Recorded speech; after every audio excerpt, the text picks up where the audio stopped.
A confirmed chatter. You said this word for word last week about the logistics of mass deportations. Guys, I'm not a brilliant political tactician, okay? I'm a normal person who sees what the fuck is going on and has like a conscience, okay?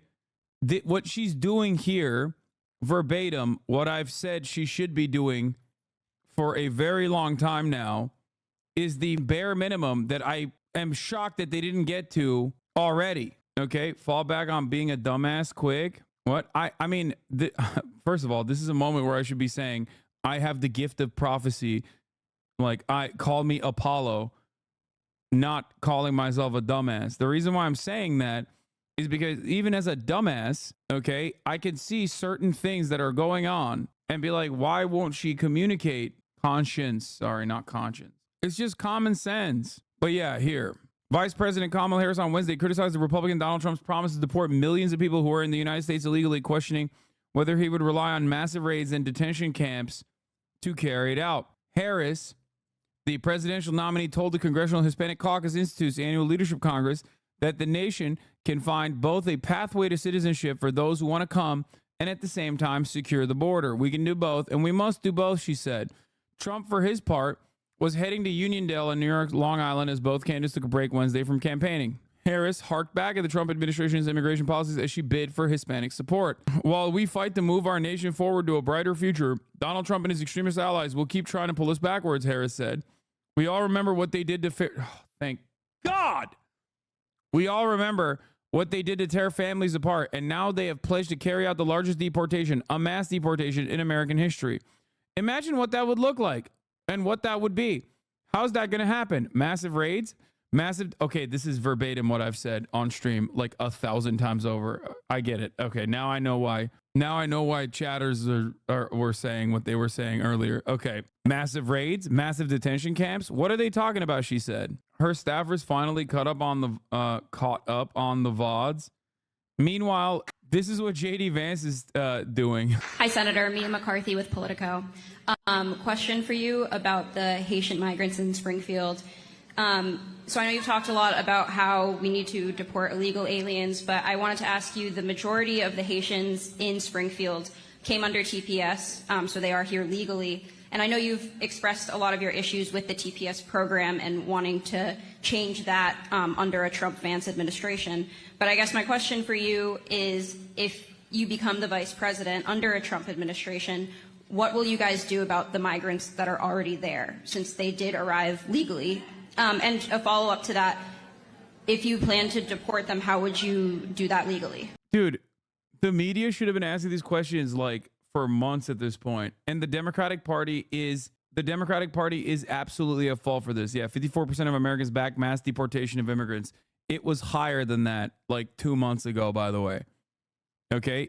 54% of respondents, 86% of Republicans, 58% of independents, and 25% of Democrats said they strongly or somewhat support a wide-scale effort to deport millions of immigrants.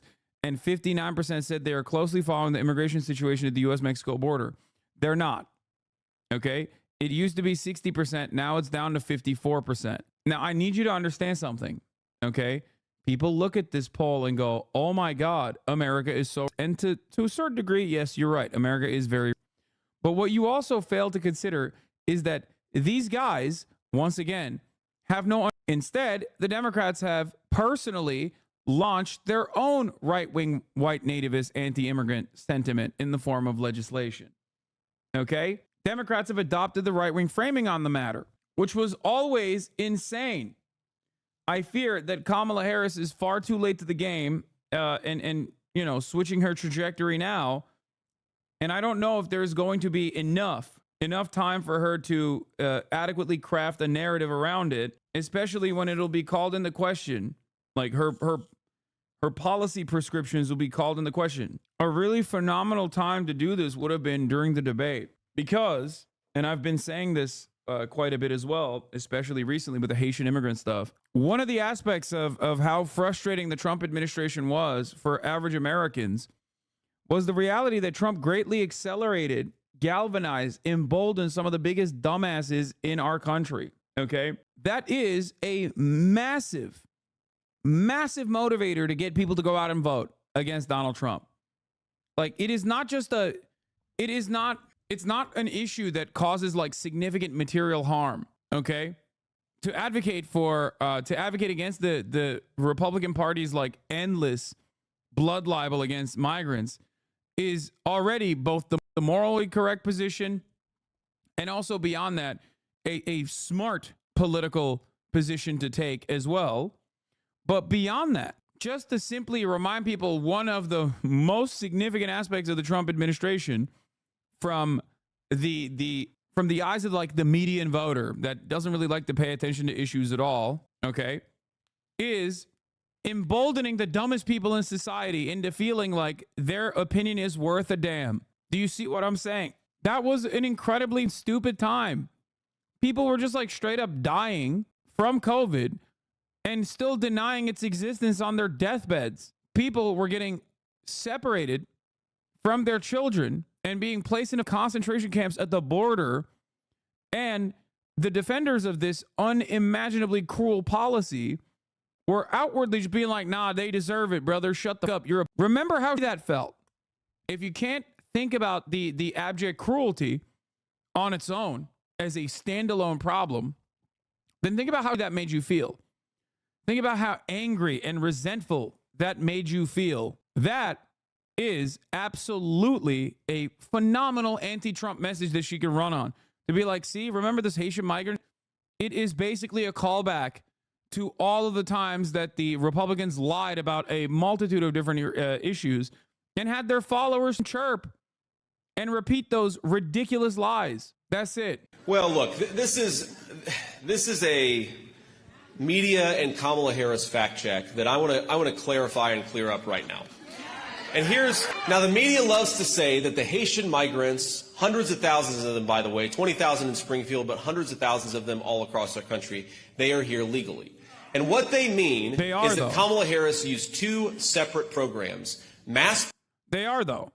You just don't want them to be here legally. Like, whether you recognize that they're here legally or not doesn't change the reality that they are here legally.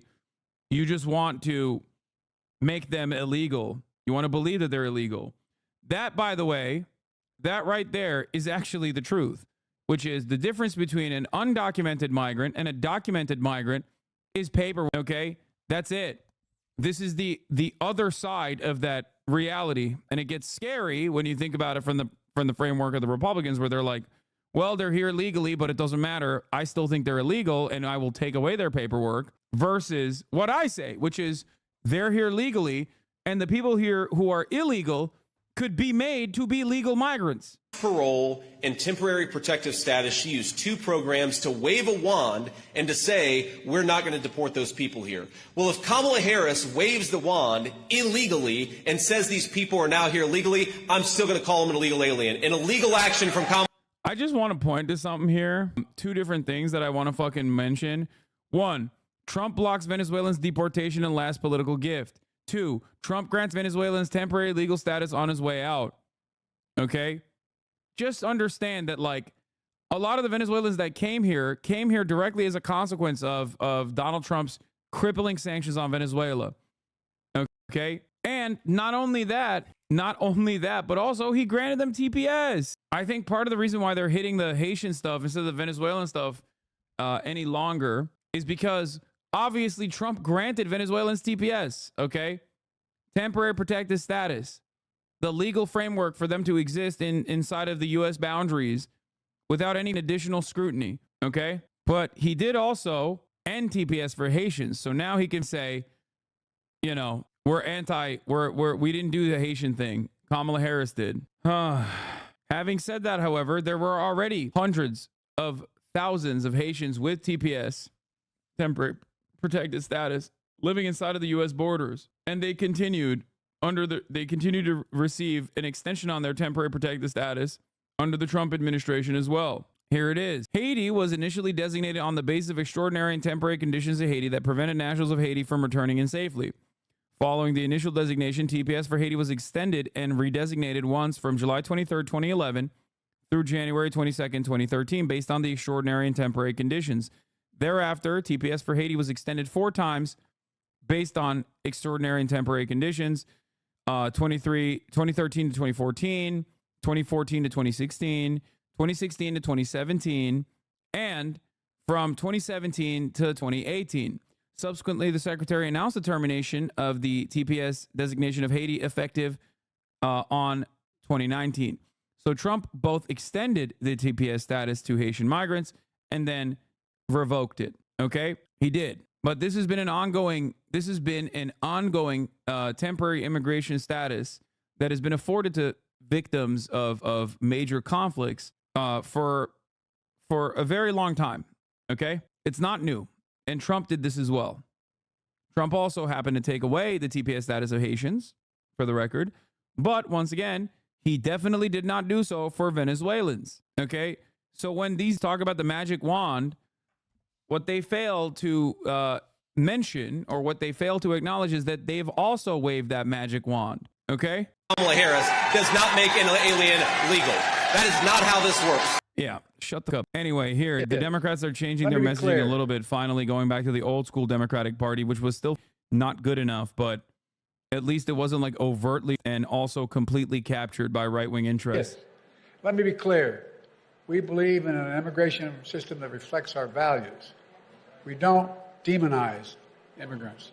We don't single them out for attacks. We don't believe they're poisoning the blood of the country. We're a nation of immigrants, and that's why we're so damn strong. It shouldn't have taken them to get to this point only after, like, Republicans try to do pogroms in Springfield, Ohio by doing blood libel on Haitian immigrants. Okay? It's ridiculous. Like, Republicans are going full Nazi on the timeline, and the dumbass Democrats only now are like, yeah, you know what? Maybe we should say something about this. Anyway, that's the reason why I'm riding with Biden, though, because he's brave enough to say these truthful things like America is a nation of immigrants. Like you said, they're finally taking advantage of this as a campaigning opportunity.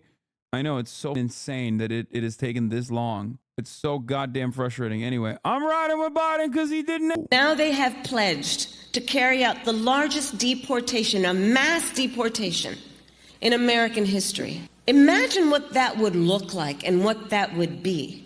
I'm Donald Trump, and I approve. Okay, dude. One of the funniest things is, yeah, we got liberals going, your best fit is ambivalent right, along with 12% of the public.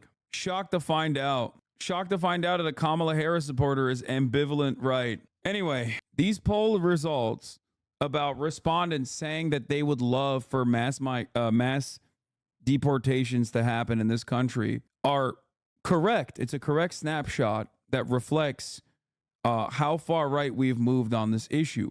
But these polls can change, and they do change. And the only way they change is either A, if the Democrats launch successful counter messaging against this, okay, as I've been begging for them to do so for months, for years, and especially so in the last couple of months. And then beyond the successful counter messaging, the alternative is once these policies are implemented, only then do Americans recognize the cruelty of such policies and the devastating impact that such policies might have in the economy in general. That's the problem. A lot of these dumb, including liberals, including centrists, including independents, don't actually think about the outcome. They just hear something. They hear it over and over again. They think to themselves, oh my God, immigrants are doing insane, I believe.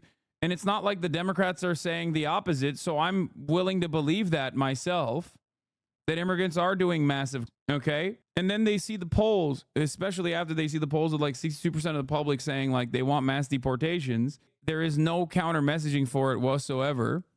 Right. They go along with it out of the fear that they have.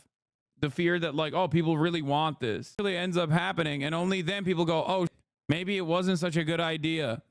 This happened under Trump as well. This literally happened in between the time frame of 2016 and 2020. People genuinely despise Donald Trump's immigration policies. Okay? Why did they despise it? Because they were separating children from their family members at the border and then using those children as a honeypot to catch additional migrants.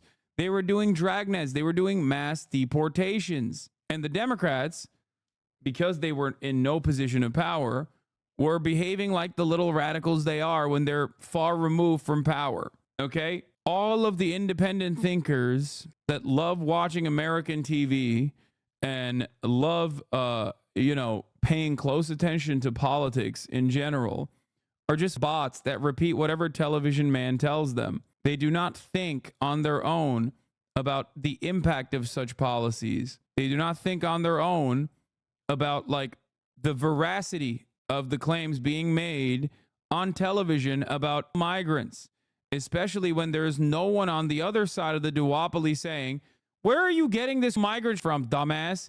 You just made it up. You made it up, because they did. They hyper focus on anecdotes, and those are very emotional. Those are very emotionally charged anecdotes, and the Democrats are too scared to oppose it. They can't just be like, dude, what are you talking about? 20,000 homicides occurred on U.S. soil. You're talking about 24 homicides? Are you insane? We actually want to curb back homicides. You very clearly don't give about it. The only thing, it seems to me, the only thing you don't like about the homicides is that it's not a natural born U.S. citizen doing it. Okay? That's the only time it seems to be in the wrong. Republicans only care about or when it's a non-American doing it. Clearly. And when that's not enough, when they still want to push the needle further, they just start making extra up. Like, oh, they're eating your cats and dogs.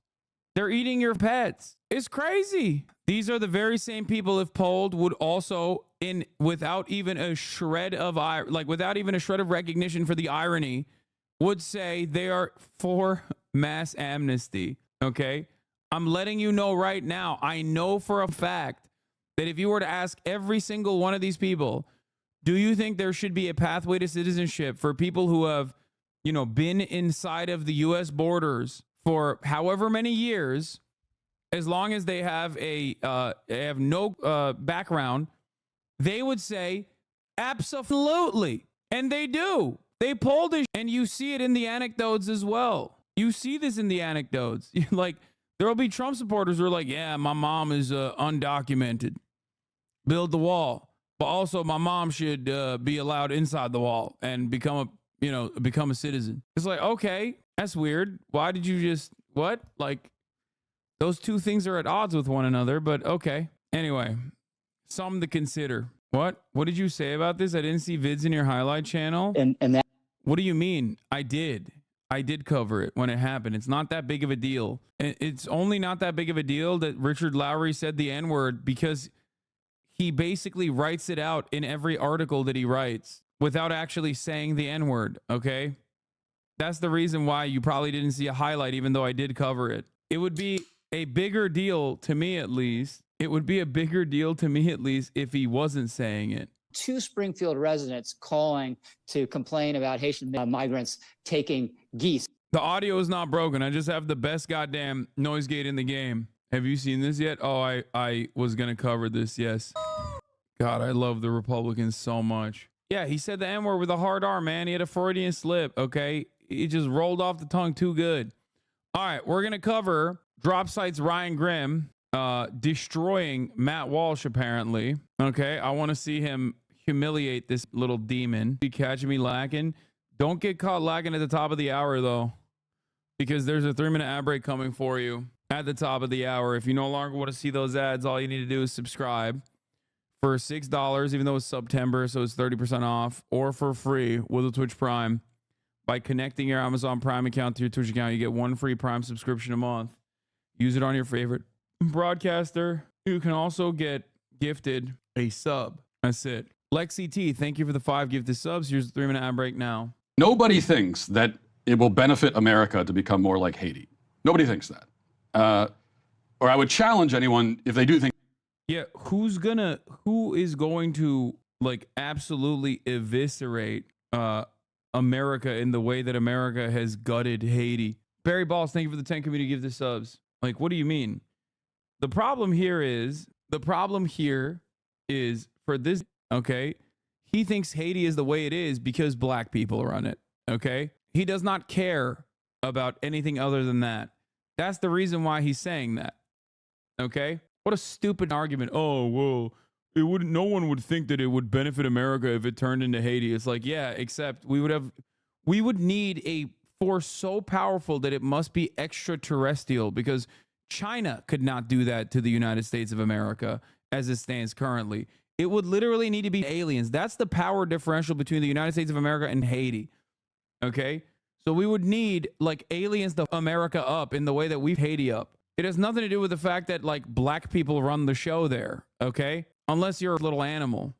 I think that to explain how that's the case. Like, in what way could this country be improved by making it more like Haiti? When you look at Haiti, what part of Haiti are you saying to yourself, we need more of that?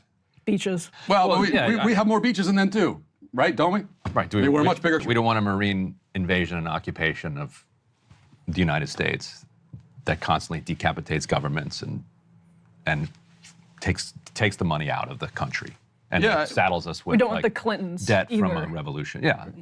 Right. Although I don't. So you're saying that we wouldn't want to be. He's like, well, what do you mean? I thought we were on the same page. I thought you were also going to say that it's black people that is the primary responsible party for Haiti being in the conditions that they're in. I don't understand. Like basically a He's making fun of you, Matt, because you're an idiot, okay?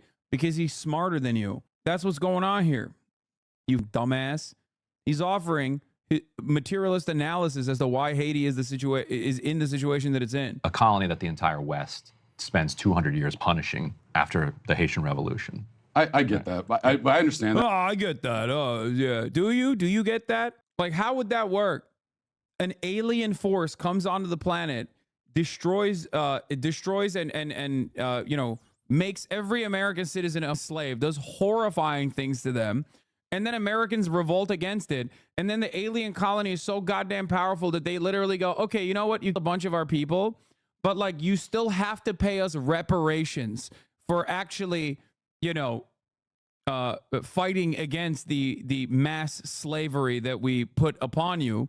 And then aliens also simultaneously are like, we got to make sure that these guys, no one else in all of our other planets that we've colonized, you know, learn the lessons that of the Haitian Revolution, or the American Revolution in this instance.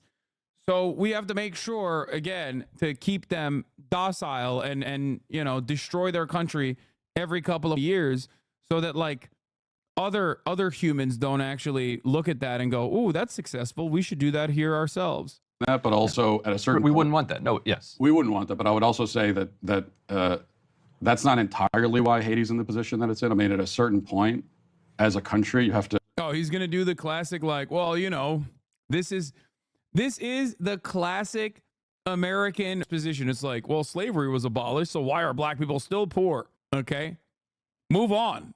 Haitian Revolution happened, and all the things that you just described post Haitian Revolution, well, you know, that's inconsequential. To stand on your own 2 feet and take care of yourself.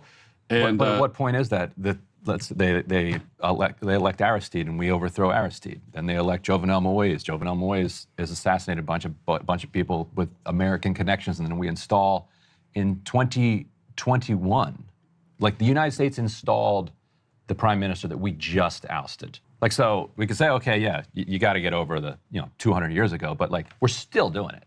Yeah, I mean, and I'm not in favor of, I'm very non-interventionist in my policies, so I'm not in favor of the things that we're doing in other countries. We just made the new government in Haiti in a hotel room in Jamaica, and then we insisted that whatever government we made in Jamaica had to allow Kenyan troops to come in under the flag of the UN in order to go to war with the gangs. Yeah, I'm not interested in, if it were up to me, I'm not interested in doing anything in Haiti. Like let Haiti be Haiti and take care of that. That's sort of my whole point here.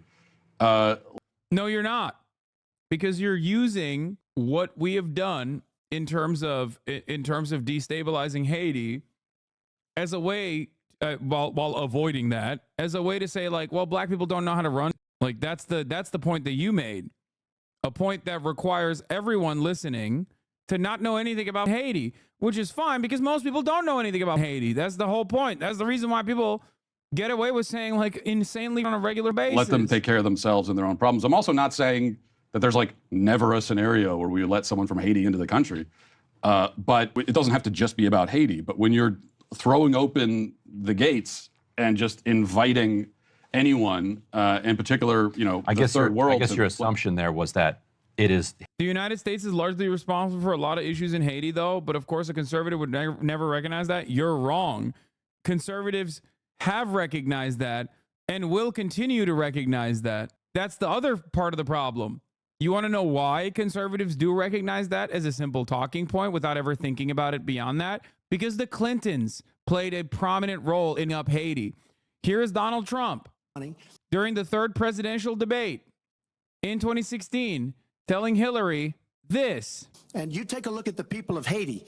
I was at a little Haiti the other day in Florida, and I want to tell you, they hate the Clintons because what's happened in Haiti with the Clinton Foundation is a disgrace.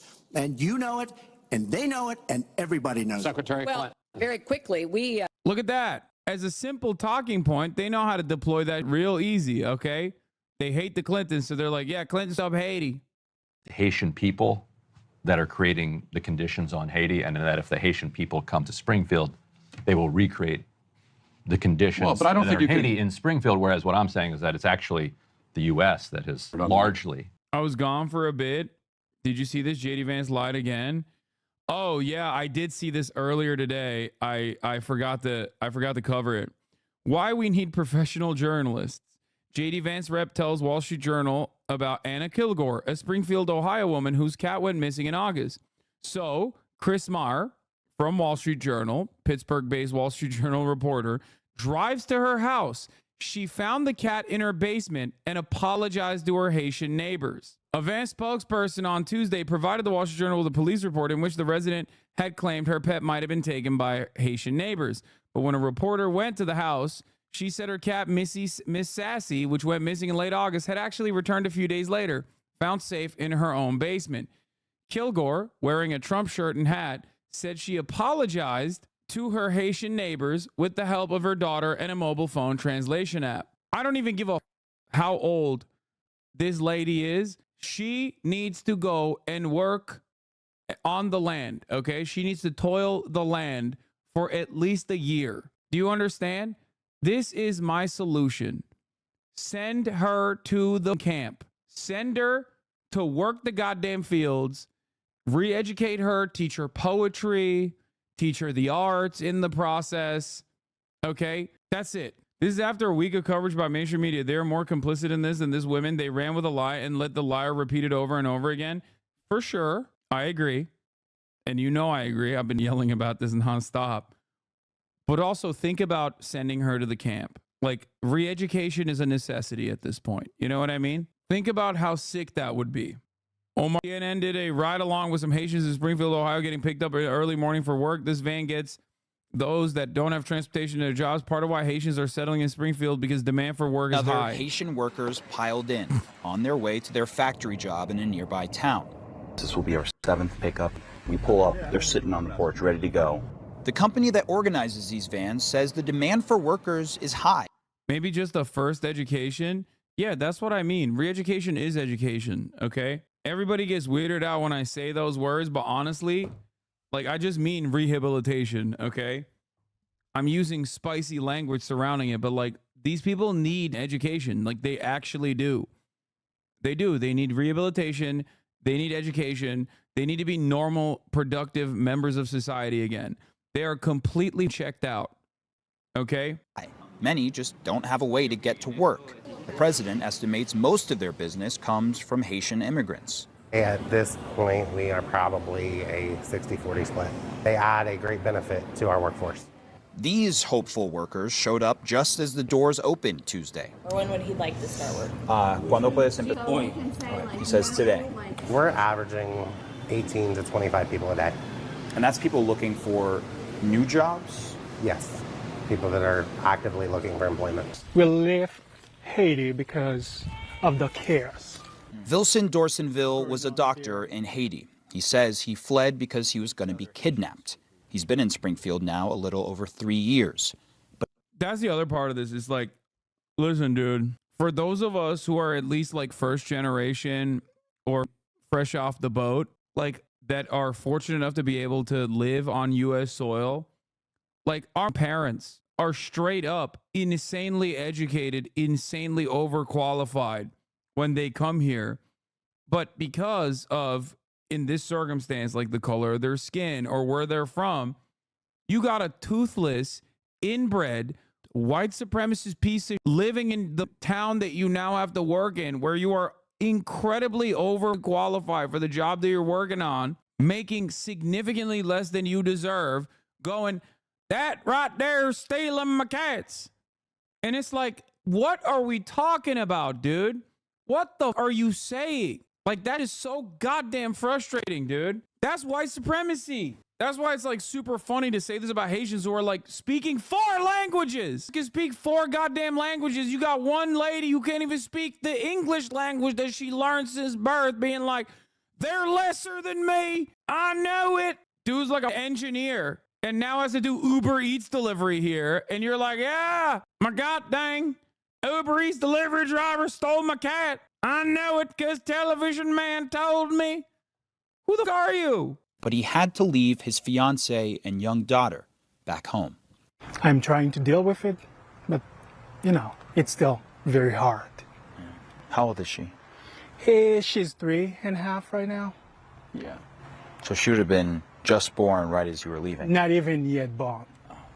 Not even yet. So you haven't met your daughter yet? I haven't. We just talked through video call. I didn't want to leave, to tell you the truth. So I had no choice. It was either your life or getting to see the birth of your daughter. Yes. His doctor credentials also didn't carry over. So for now, he's studying to be a registered nurse. Recently, though, his schooling has been virtual because of initially believed threats of. Also, elementary schools and government buildings were evacuated in recent days. We're such a goddamn cruel ass nation, dude. We're such an awful country. Like, it's so dumb. It's just so insane, dude. Oh my God. Along with an annual festival celebrating diversity, canceled. These threats have all been hoaxes. We have people, unfortunately. By the way, the absolute idiocy of the Republican Party in full display. Republican Governor Mike DeWine comes out and says, we've had like 10 threats, okay, in the past 2 days. Luckily, they've all been hoaxes, as in they're not real, right?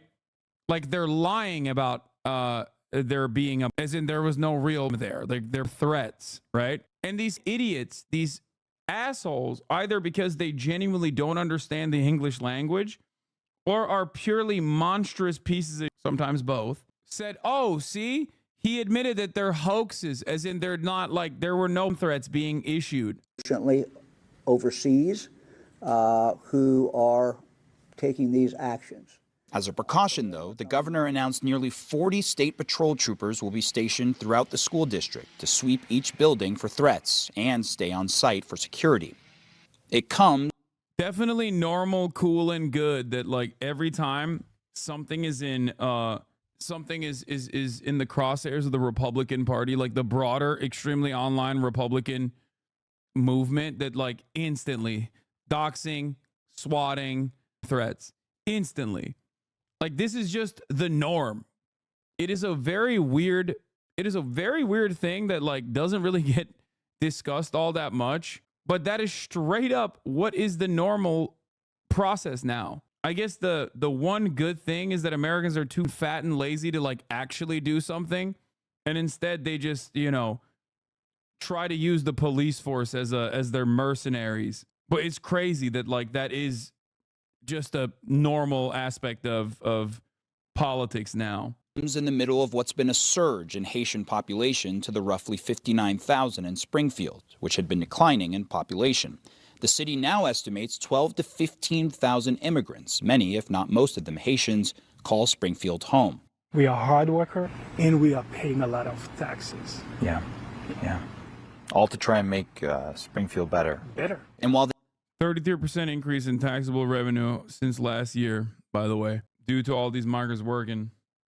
Do these people calling in fake threats get in trouble? I never see a mention in mainstream media. Not enough. I think they just, I think they often use like, you know, different methods readily available at their disposal, like Google phone numbers and like that. Like there are untraceable means of doing such things. And even if it's not a direct call, it's just like people make sock accounts. People either make sock accounts, like fake emails that make it hard to trace. The influx has boosted the local economy, city officials say. It's also strained resources. People are getting really fed up. It's been a major topic of conversation. We feel like people are acting based on fear, panicking. That's the craziest part, is that like they're openly saying their resources are strained, and it's like, you should be yelling at JD Vance every day, dog. Like, it's not your Haitian neighbor that is the problem here. You understand? It's your goddamn senator and your local officials that are not like adequately funding these already crippled resources. In the Haitian community itself, it's confusion. Including around opportunities. With those jobs being open, you know, whose job is it to take? It's an open job. The added tensions in recent days, though, has taken a toll. I was feeling a little bit, feel better right now. My teachers, co-workers, friends, they reach out to me somehow. A lot of people ask, by the way, how do you counter message against that? This is how you do it. Okay? You show an like anecdotes are very powerful. Anecdotes are very powerful. If you don't just like want to parse through the data and you consider that to be boring, then show an anecdote that is positive.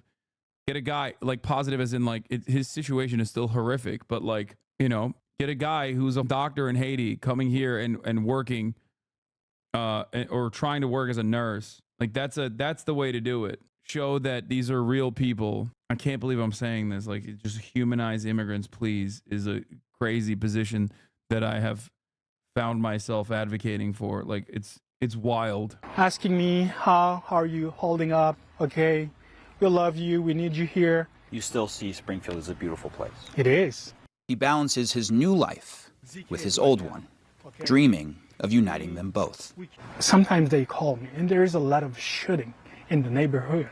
The best way to get them right here in the United States, it's through the school process. Because after graduation, you can like apply to get a green card.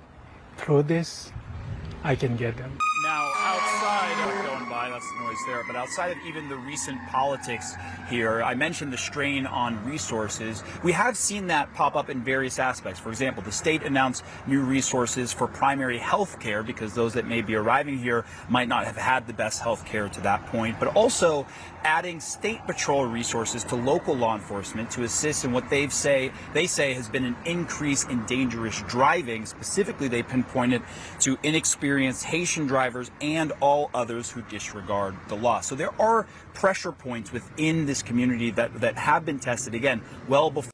I hate cops, dude. Every situation, they got to get a bag. Every situation. Like, they always got to get a bag. Every goddamn situation. Yeah. All this stuff is, you know, the Haitians are fine, but also they're horrible drivers and we need more resources. Yeah, let's not fund the DMV, you know, offer driving courses or anything. We need cops. That's what we need. We need more cops. No public transit. Okay, cops is what we need. I'm sorry, did the roads have potholes? Cop will fix it. Oh, do the traffic lights not work? Cops will fix it. Give more money to the cops. I promise. Please, a little bit more funding, sir. Sir, we need a little bit more funding, please. Let's look at Springfield, Ohio police budget. I want to know. I want to see something. Oh, Clark County approves more than $200 million in the 2024 budget. Clark County has approved the $233.9 million budget for 2024, allocating large sums of money for the county sheriff's office, building upgrades, and community and economic development. The budget, which county commissioners approved Wednesday, consists of $61 million for the general fund and $172 million for other funds. This is about $8.1 million increase from 2023's $225 million budget. The largest expense is about $27 million that will go to Clark County Sheriff's Office, up from $19 million last year. The Sheriff's Office regularly has the highest expense, with it running several agencies, including the Clark County Jail. Emergency Management Agency received about $1 million. By the way, did I know that ahead of time? No, I speculated. I happen to be correct. Why? Because this is the reality in every town. This is the reality in every city. This is the reality in the United States of America, okay? This is the exact same thing in every locality, township, municipality, state, large city. Police take up the largest chunk of the budget. And then beyond that, beyond the regular operational costs that are always increasing, police also are a strain on resources because they constantly beat the shit out of people and and then they have to pay civil litigation fees. That's the other side of the process. Yup. Did you see what Pharrell Williams said? What? Did he say, I'm Israel Chai? Just kidding. I know what he said. He said, popular artists should just shut the fuck up about politics. I never talk about politics unless I'm raising $60 million for the IDF. Okay, there you go. That's what I think about Pharrell Williams. He can suck my...